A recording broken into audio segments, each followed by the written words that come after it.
운정 10강 용신 합거와 역마인 인신충으로 수배되어 도망자인 남명입니다. 무토가 진월에 태어나서 진중계수가 임수로 투하니 편제격이며 연월간에 식신이 있어 식신생제격입니다. 근데 본명을 보면 허자인 여기 자축인에 축이 있고 인묘진에 목이 있는데 전부 다 탁기로 존재하게 됩니다. 식신생제격은 일간이 권항해야 하지만 재관이 강하니 신약하여 인성인 화를 기뻐하지만 장간에 있어 용하지 못하고 월지진토인 비견을 용신으로 삼습니다.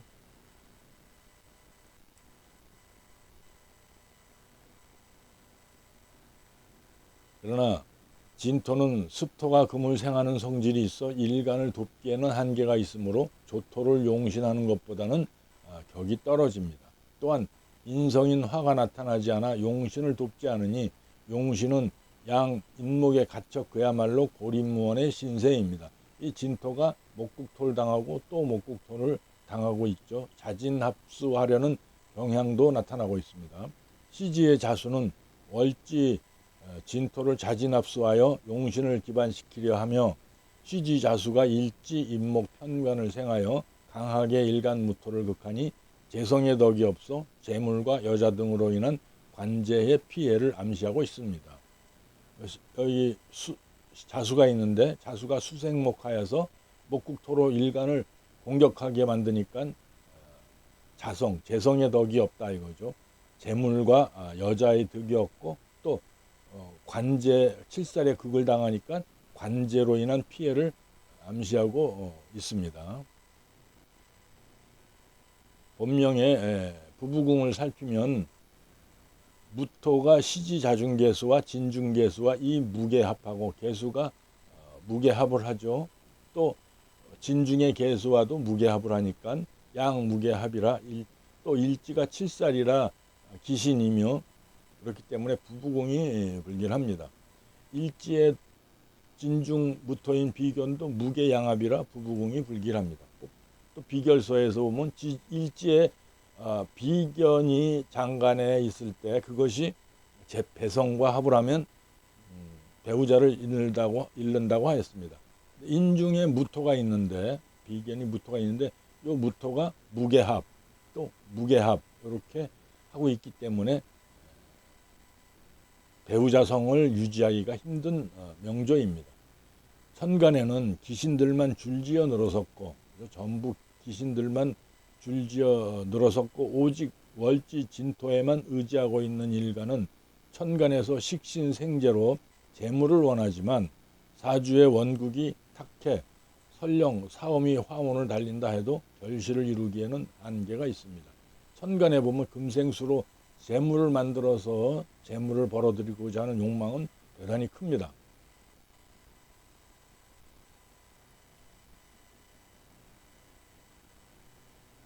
대운이 화금운을 달리니 청년기 화대운에는 신약한 일간을 도운이 길했으나 신유술 금운으로 달리면 신약한 일간 무토가 더욱 솔기되니 불길합니다. 더구나 대운 천간이 갑을목으로 이렇게 움직이게 되면 신약한 일간을 극하는데 맨 처음에는 갑대운일 때 이 갑목을 경금이 막아내죠. 경금목해서 막아내는데 후반으로 갈수록 이 임수가 있기 때문에 막아낼 수가 없습니다. 금생수 수생목으로 돌기 때문에 갑목이 살아남아서 목국토로 일간을 공격하게 됩니다. 그래서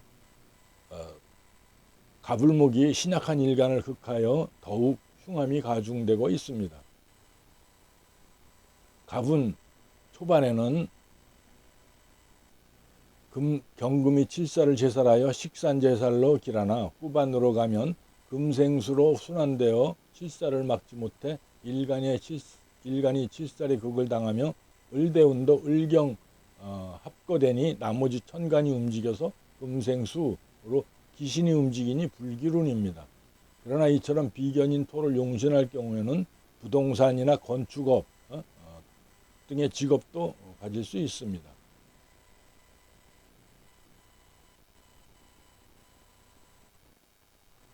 갑신대운 38세에 이르러 갑목은 일간 무토를 극하고 다시 연월간의 경금과 갑경충하니 전극이 벌어집니다. 대운지 신금도 일지와 연지의 인목을 충하는데 원국과 신자진 합수하여 용신이 기신으로 돌변하니 대흉한 시기가 됩니다.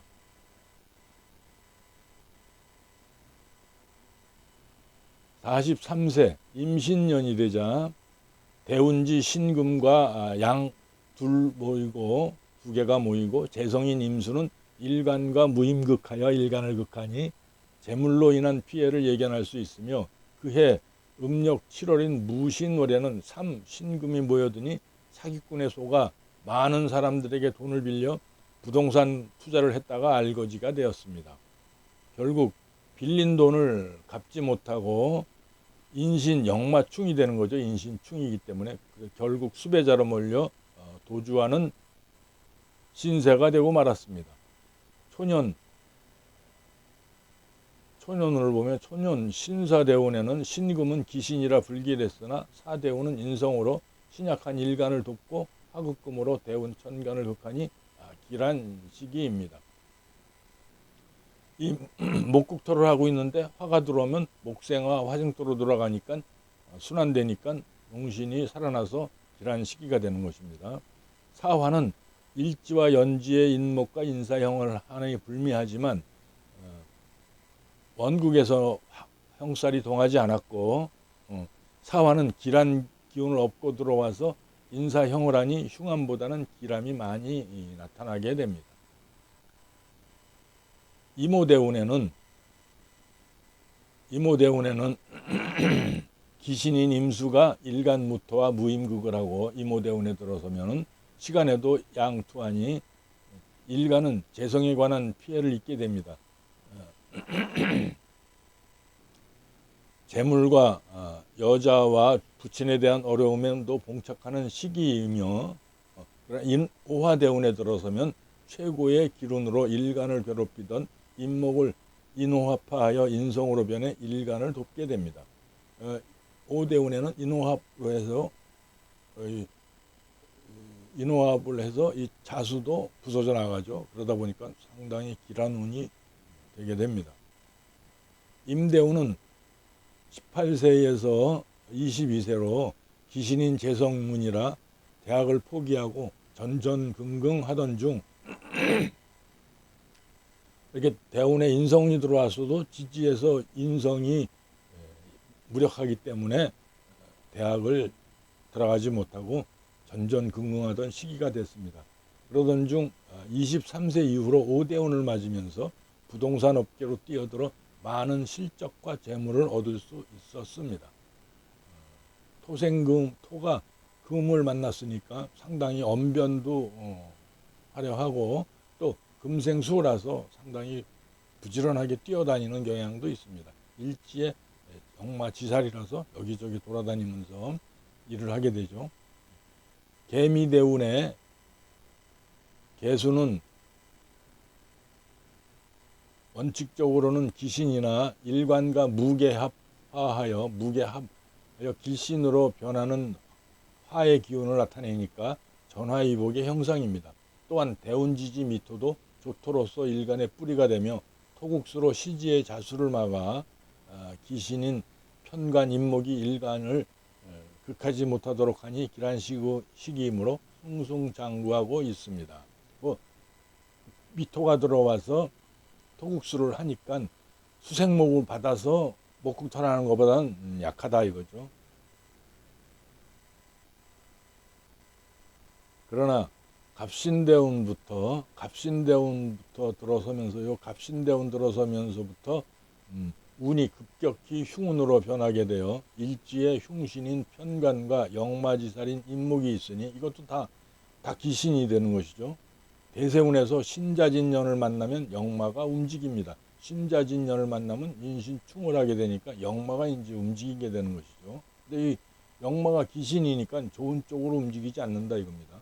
신대운의 신년이므로 울로에서 일지인목을 역마로 일으킨다는 것은 충을 한다는 얘기죠. 기신운이라 일간을 돕지 않으니 결국 관제에 쫓기는 도망자 신세를 벗어나지 못합니다. 병운에는 병경극하여 귀신인 경금을 제거하는 기린이며 병운에는 병술운에 들면은 병운은 화극금으로 경금을 제거하는 기운이며 술운에는 사회궁인 월지를 충하게 됩니다. 그래서 사회적인 변동이 나타나는데 진술충을 하게 되면 진중을목이 정관인데 정관이 합고가 돼서 을경합고되니 직장을 잃는 시기입니다. 앞으로의 운도 병술은 지나고 나면 해자 축으로 가니까 수운을 향해 달리니 상당히 불길한 명조가 됩니다. 오늘은 여기까지 하겠습니다.